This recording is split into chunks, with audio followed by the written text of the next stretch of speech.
Assalamualaikum warahmatullahi wabarakatuh. Alhamdulillah wassalatu wassalamu ala rasulillah alladzi la nabiyya ba'dah. Saudara-saudara generasi milenial, mahasiswa milenial, hari ini atau saat ini saya sedang berada di Masjid Raya Kota Stabat Kabupaten Langkat dalam rangka untuk menyambungkan dakwah Islam transitif seri ke-35. Nah, salah satu yang menurut Islam transitif yang menjadi persoalan dalam tafsir adalah tentang tafsir-tafsir yang diklaim atau disebut para ulama sebagai tafsir Israiliyat. Nah, hari ini ketika berbicara tentang tafsir Israiliyat, para ulama banyak meninggalkan atau para pakar tafsir banyak tidak menyebut tentang tafsir Israiliyat itu.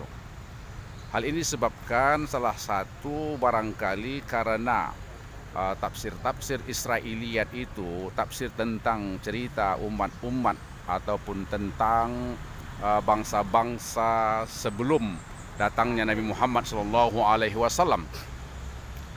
Nah, cerita-cerita itu kenapa ditinggalkan? Salah satu sebab barangkali adalah ini persoalan terkait dengan perbedaan ideologis.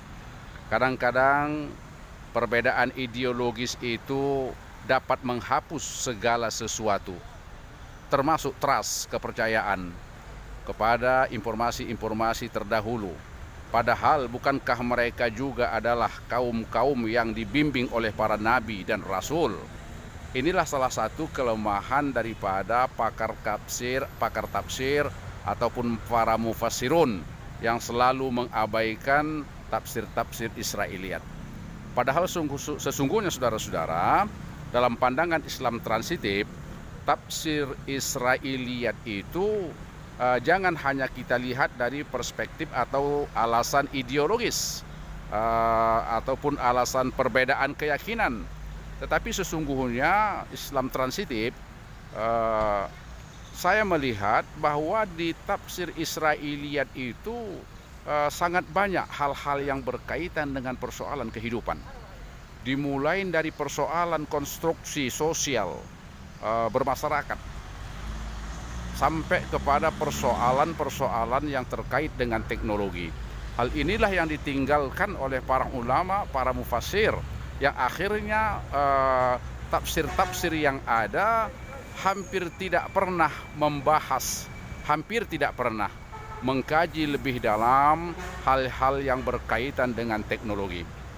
Nah, saudara-saudara, sebagai contoh, mari kita lihat kisah Nabi Nuh. Nah, bagaimana Nabi Nuh tentu saja dibantu oleh para pendukung Nabi Nuh dapat membuat kapal besar atas perintah Allah. Nah, yang dalam cerita ataupun kisah-kisah yang disampaikan oleh para ulama, para ustadz, bagaimana kapal tersebut dikotori oleh orang-orang yang menjadi musuh dari Nabi Nuh, dan konon kabarnya salah satu musuh tersebut jatuh ke dalam kapal yang telah penuh dengan kotoran, dan yang jatuh tadi itu menjadi sehat. Nah, akhirnya kapal kembali bersih karena masyarakat mengambil kotoran tersebut yang diyakini dapat sebagai obat. Nah, hal-hal yang begini memanglah patut untuk tidak menjadi pertimbangan. Tetapi jangan ditinggalkan bahwa dalam kisah-kisah Israiliyat itu, termasuk dalam kisah pembuatan kapal ini, di sana ada teknologi pembuatan kapal. Bagaimana ukuran besarnya, berapa lambungnya. Ini kan teknologi pembuatan kapal. Tentu saja teknologi ini terkait dengan penguasaan kelautan.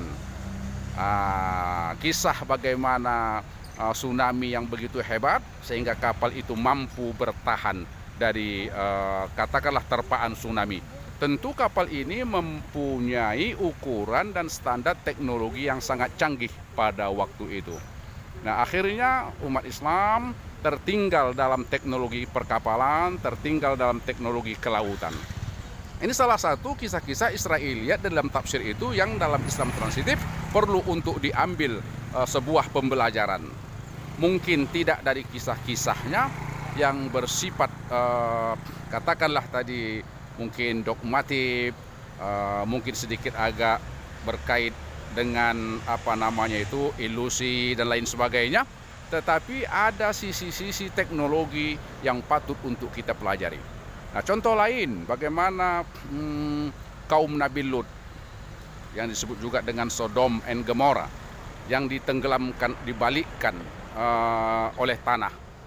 Ini juga kisah-kisah ini dalam keislaman hanya sebatas kisah-kisah pengantar tidur. Tidak diambil bagaimana keilmuan yang terkait dengan kisah tersebut. Padahal sesungguhnya ketika kita mengkaji kisah-kisah Israiliyat tadi itu, termasuk kisah kaum Nabi Lut ini yang ditenggelamkan oleh tanah, ini berkaitan dengan ilmu zoologi, ilmu tanah, ilmu yang berkaitan dengan kekuatan tanah, kesuburan tanah, mungkin tanah longsor, gempa bumi dan lain sebagainya. Nah, barusan ketika kita melihat adanya terjadi tanah yang berjalan, yang menenggelamkan, menggulung rumah-rumah yang terjadi hari ini, seperti yang terjadi di daerah Sulawesi beberapa tahun yang lalu, baru kita mengenal istilah likuifaksi. Padahal sesungguhnya kejadian itu kemungkinan itulah likuifaksi itulah yang menimpa daripada kaum Nabi Lut tersebut. Tentu kalau kita ambil pembelajaran bagaimana tentang tanah, kita akan dapat mengambil ilmu pengetahuan. Kita akan dapat menguasai ilmu pertanahan dan lain-lain, dan seluruh yang ada di dalam tanah itu, termasuk energi yang dikandungnya.